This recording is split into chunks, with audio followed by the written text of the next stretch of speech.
Worship is really, आप कह सकते हैं हमारी, बल्कि कलीसिया की एक बैकबोन है, एक कह सकते हैं कि रूह रवां जो है ना, इसके बगैर कोई हमारी इबादत नहीं है, कोई हमारा कंडक्ट नहीं है, किसी किस्म की गैदरिंग मुकम्मल नहीं होती।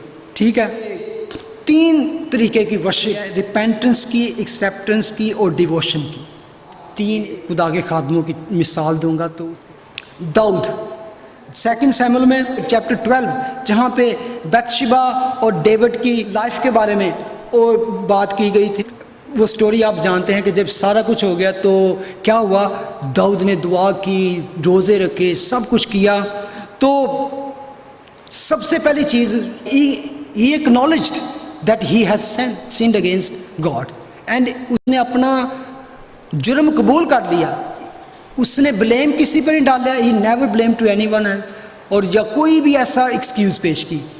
he just said, I have sinned against God, my Lord. Verse 2 Samuel 12:20 में वो कहता है, जब वो बेटा मर गया तो लिखा है, So David arose from the ground, washed and anointed himself, and changed his clothes, and he went into the house of the Lord and worshipped. That was worship of repentance.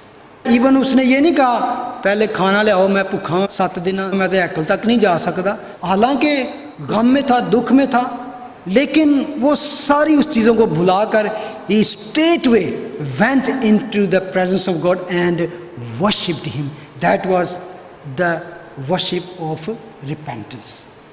It's very important.